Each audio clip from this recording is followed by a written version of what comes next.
Em nome do Pai, do Filho e do Espírito Santo. Amém. A questão 723. Como fareis para vos excitardes a detestar os pecados? Para me excitar a detestar os pecados, considerarei, primeira coisa, o rigor da infinita justiça de Deus e a deformidade dos pecados que enfeiou a minha alma e me tornou merecedor das penas eternas do inferno. Quando a gente vai fazer exame de consciência, então, para ter dor do pecado que a gente cometeu, nós temos que primeiro considerar então o rigor da infinita justiça de Deus. Isso é muito simples. Lúcifer pecou uma vez e foi lançado no inferno. Não teve segunda chance e nunca vai ter. Adão comeu aquela fruta e prejudicou a todos os seres humanos. Foi uma mordida. Deus não fez ele cuspir e dar uma segunda chance, hein? Então, olhar para nós e ver quantas vezes Deus já nos deu chance. Seguramente muito mais do que Adão, hein? Que não teve mais que uma. E muitos outros. Quantos aí foram pecadores ou estavam a caminho da confissão, morreram e não teve aquela milésima chance. E nós estamos já na milésima para frente. Então, ver que a justiça de Deus é rigorosíssima. Isso faz a gente ter dor do pecado, antes da gente se confessar. E é um meio de purificar a alma do prazer que o pecado tem. Como o pecado é prazeroso, seja ele qual for, hein? Não precisa ser só o 6º e 9º mandamento, não. Qualquer pecado tem um deleite. Então, para nos purificar deste deleite maligno, considerar o rigor da justiça divina. E depois o feio. Tem certos pecados que nos transformam em pior do que o animal, hein? A ira, a gente fica mais feroz que um tigre. Ou, não sei, qualquer um deles, porque é contra a razão. O homem, ao obrar de modo irracional, ele fica pior do que o animal, porque o animal está limitado e ordenado pelo seu instinto, né? E o homem que não tem instinto, tem as virtudes e a reta razão para se tornar um ser humano correto, fica pior do que o animal. Então, o feio, a fealdade causada, a deformidade que o pecado fez com a nossa alma. E tudo isso merecedor do inferno. Segundo, que perdi a graça, a amizade e a qualidade de filho de Deus, a herança do paraíso. Então, para ter dor do pecado, lembrar que fomos como um filho pródigo. Saímos da casa de Deus para comer lavagem, qualquer pecado é lavagem diante do que nós deixamos, hein? Imundice, hein? Das mais imundas que possam ter, o demônio só oferece isso. E depois o pecado faz a gente perder a qualidade de filho de Deus, quer dizer o que? A herança. O pecador não tem merecimento nenhum. Estando em pecado, pode penitências, dispõe a graça. Por isso o estado de pecado deve se rezar, mas não dá o céu para ninguém, não tem merecimento. Terceiro, que ofendi a meu Redentor, que morreu por mim, e que os meus pecados foram a causa da sua morte.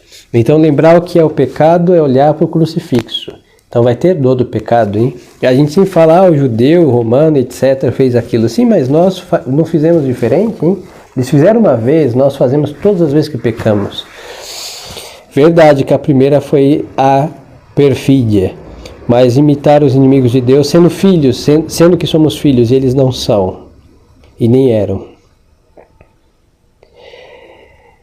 E quarto, que desprezei a meu Criador, o meu Deus, que lhe voltei as costas, a Ele, o meu sumo bem, digno de ser amado sobre todas as coisas, servido fielmente. Então é ingratidão que o pecado encerra. Se nós consideramos isso, é o que o catecismo manda de dor de pecado.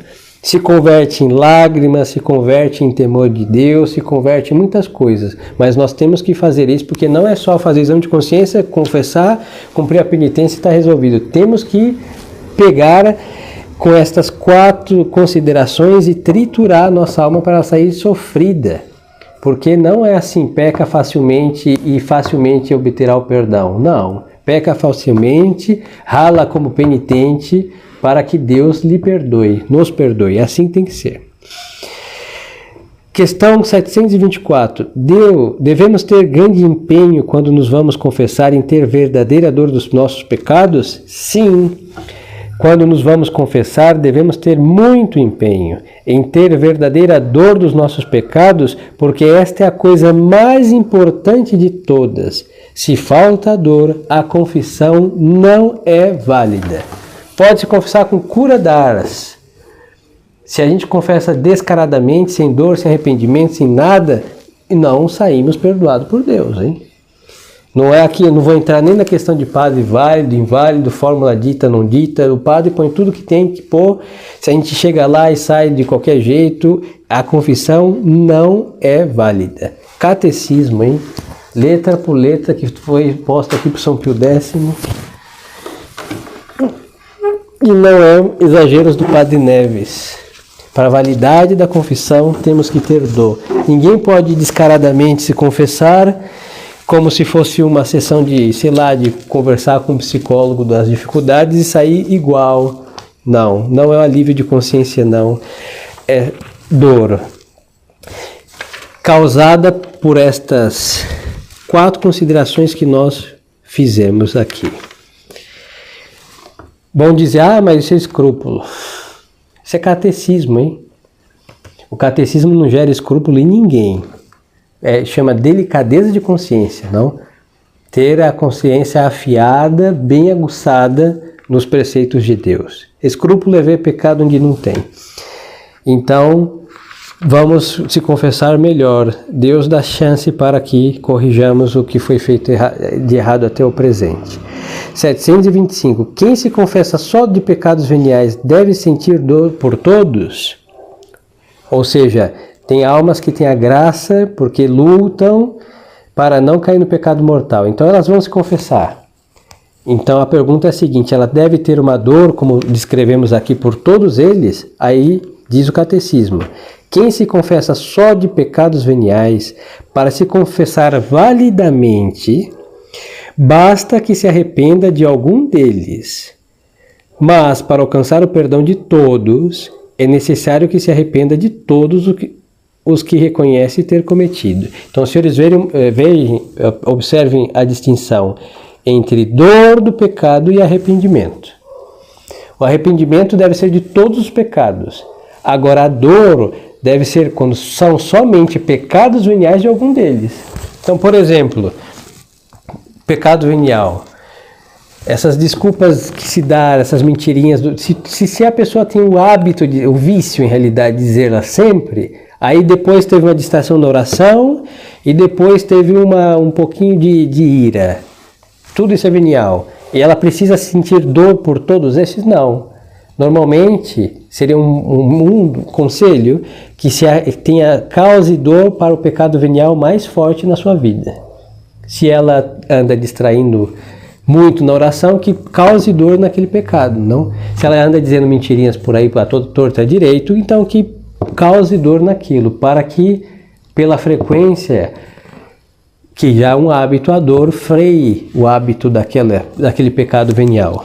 Agora, os mortais, temos que ter dor de todos eles. Não basta eu ter me arrependido porque, não sei,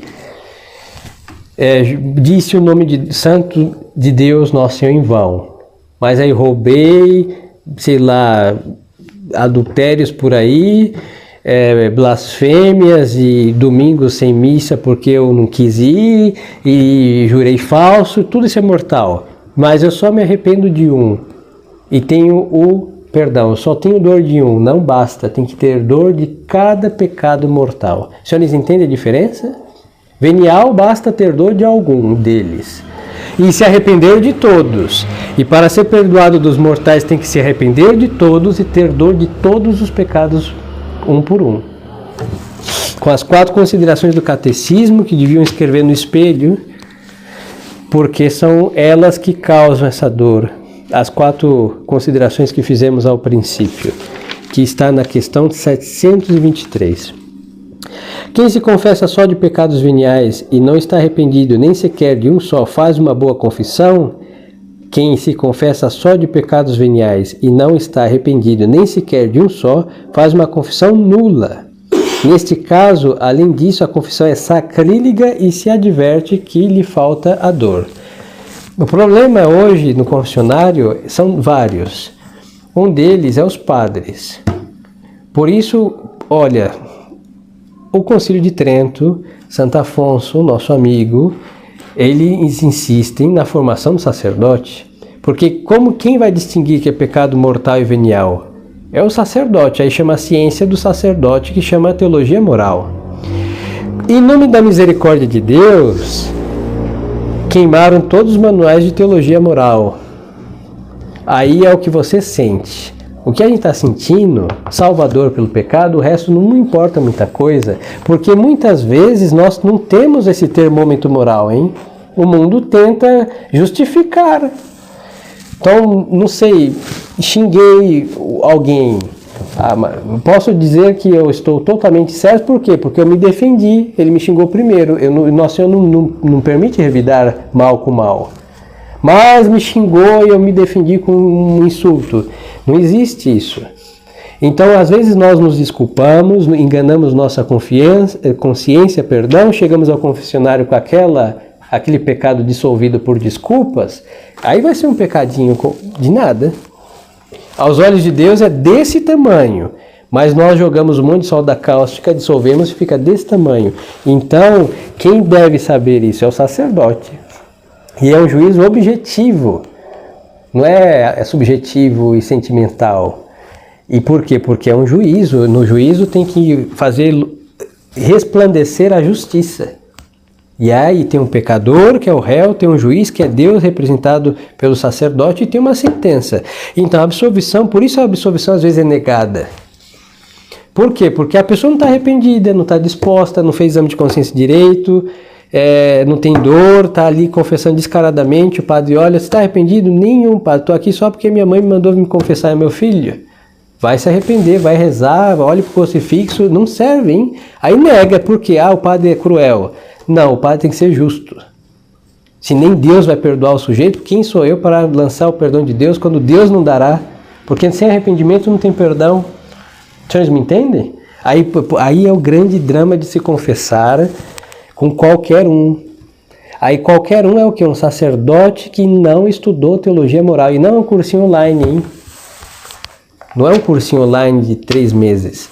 São anos que a gente tem que ralar, em realidade a gente tem que ralar a vida inteira, porque o diabo tem inventado cada absurdo, que aí a gente tem que ir aos princípios, suar em cima de Santo Afonso, que não é um livrinho, são vários, e olhar Santo Tomás nos princípios morais também. Por isso o sacerdote tem que estudar a vida inteira, é igual um médico. As enfermidades não param de ser, o diabo segue inventando doença nova, hein? Então não adianta ter o manualzinho de 1876 de medicina. Com isso não se cura ninguém hoje em dia. Ou poucas coisas. A mesma coisa ciência sacerdotal. Não é que precisamos de novidades, mas de prudência para curar as almas. Então, não é só se confessar. Por isso a igreja recomenda que tenha um confessor fixo para castigo das almas do Senhor. E os senhores não tem outro, né? Isso é muito triste. Aí não tem saída. Mas quando temos vários sacerdotes, depois que a igreja triunfar, teremos 10 por paróquia. Então se escolhe um. É igual médico. Não adianta ir em qualquer cardiologista. A gente tem aquele que já sabe das nossas mazelas, dos problemas das artérias do nosso coração e o histórico de vida e sabe, e vai cuidar. Então, por que disse tudo isso? Porque o sacerdote tem que dizer, você não tem a mínima disposição, então vai embora, vai rezar, olhe para a sua consciência e volte daqui, talvez a próxima confissão.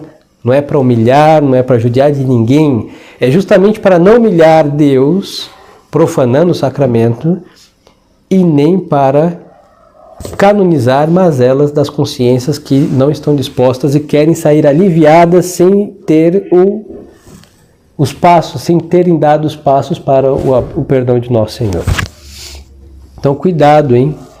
Esses padres que saem aí de 2 anos, isso é pecado mortal, hein? Cada um que eles dão absolvição sem a ciência sacerdotal, eles pecam mortalmente. E as pessoas que sabem que são mal formados e só porque querem se confessar, porque tem que se confessar, porque é obsessão de confissão, também pecam, porque a gente não pode expor nossa alma para um açougueiro.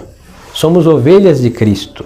E se nós vamos como ovelhas de Cristo no açougueiro, nós vamos sair estraçalhados. Quem cuida das ovelhas de Cristo é um pastor, não um açougueiro. Com todo respeito aos açougueiros, mas quando se trata de alma não merece nenhum, porque são inimigos de Deus. Pode estar com barrete, com anéis, com todas essas coisas, mas se não tem a ciência para cuidar das almas, não exponha suas almas a qualquer um, hein? Isso é muito grave. Aí são essas absolvições dadas, Deus é muito bom. Deus não é muito bom. Deus é a bondade total. Ele é misericordioso. Sim, ele é a pura misericórdia e justiça. Mas olha, não está, nem Deus vai lhe perdoar. Está errado, vai se arrepender. Não consigo me arrepender, é uma coisa, não quero é outra. Reze, medite a paixão de Cristo e peça à Santíssima Virgem. Pois então, às vezes temos que negar a absolvição, hein? É a justiça. Mais misericordiosa do que a misericórdia sem a justiça. Que convém fazer para nos tornar mais segura a confissão só de pecados veniais? Isso daqui é muito importante. Para tornar mais segura a confissão só de pecados veniais, é prudente acusar, com verdadeira dor, também algum pecado mais grave da vida passada, ainda que já confessado outras vezes. Então temos, por exemplo, a devoção das primeiras sextas e sábados. Então vamos supor uma alma que com a graça de Deus em um mês não cometeu nenhum pecado mortal. Mas para cumprir os requisitos dessa devoção temos que se confessar 8 dias antes ou depois. Então vão ao confessionário. Padre, não tenho nenhum pecado mortal, graças a Deus. Bendito seja Deus. Mas eu tenho que me confessar por causa da devoção. Pois então, quais são os pecados veniais que tem? Não sei. Isso. Muito bem. Agora, para garantir, porque os pecados mortais os pecados veniais são pecados suficientes para absolvição, mas para garantir, nós podemos dizer um pecado do passado grave. Então, por exemplo, essa pessoa diz pecados veniais e padre, no passado me acuso de ter dito uma blasfêmia. Pronto. Mas para que, se ela já se confessou?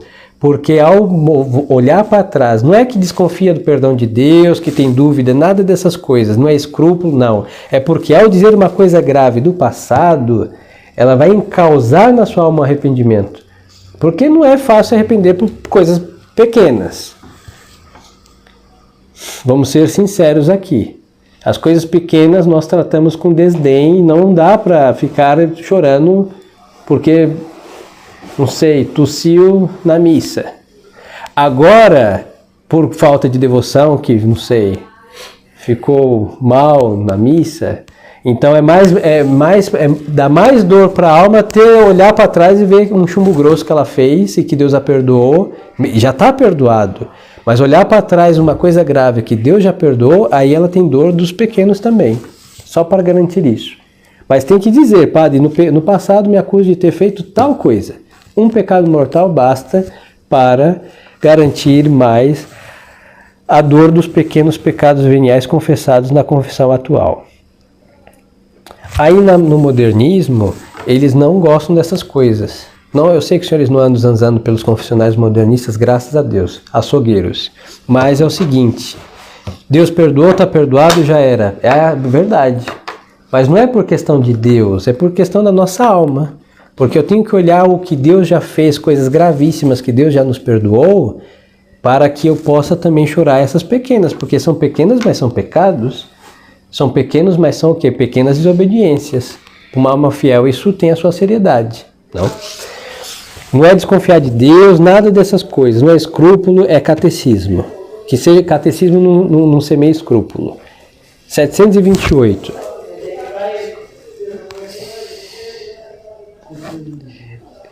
É bom fazer com frequência o ato de contrição? É coisa boa e muito útil fazer com frequência o ato de contrição, principalmente antes de se deitar e quando se tem certeza ou dúvida de ter caído em pecado mortal, para recuperar mais depressa a graça de Deus. É útil, sobretudo, para alcançar mais facilmente de Deus a graça de fazer semelhante ato na ocasião de maior necessidade, isto é, em perigo de morte. Então, essa questão da dor aqui, o catecismo conclui este ponto com ato de contrição. Nós temos, eu não sei da vida de piedade de cada um, mas normalmente, aqui entre nós brasileiros, não se reza muito ato de contrição.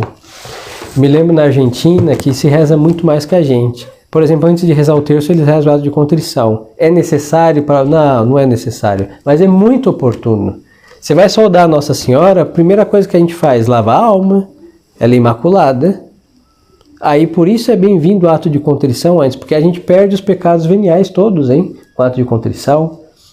É bem-vindo o ato de contrição antes do terço.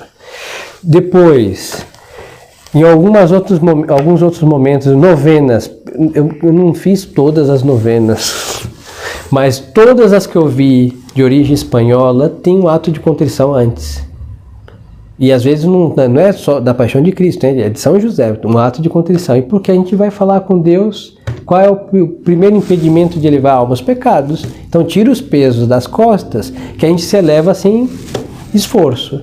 Por isso, antes dessas orações, é bom um ato de contrição. Depois, uma tentação. Tentação não é pecado, hein? É uma sugestão de pecado. Mas se nós blindamos nossa alma com o arrependimento, porque o demônio está oferecendo o que a gente quer, hein? Ele não oferece o que a gente não quer fazer. Ele conhece que somos malandros, então oferece as mazelas que estamos olhando e contemplando, e o diabo, você gostou, então venha. Ato de contrição. Porque nos afasta a nossa vontade do mal, pelo arrependimento só de ter olhado o campo proibido. Se Eva, quando foi a olhar a fruta, tivesse dito, meu Deus, tenha piedade de mim, ela não teria comido aquela fruta. Mas ela foi olhar, o diabo falou que era muito bom, que seria como Deus e tal. A mesma história de todos os pecados que nós caímos. Depois, como a morte não avisa ninguém, e a igreja abomina para os seus filhos a morte repentina, hein? Não quer dizer que nós não estejamos aí. Por quê? Porque nós não podemos ser pegos despreparados. Por isso existem muitas devoções, São José, Santa Bárbara, a Santíssima Virgem também, que pede a graça da perseverança final e de se livrar da morte repentina. Porque é ter um troço e tchau. E às vezes aquele troço a gente estava, não sei, comendo. Quem está pensando em Deus quando está comendo? Então, para não ser pego como um caçador de pombo que deu um tiro naquele que sobreviveu, ele caiu, ele estava voando e levou um tiro. Às vezes o diabo assim caça as almas. Então, o ato de contrição faz com que a nossa alma esteja sempre preparada. Então, se dá um troço repentino, não foi um sequestro da morte.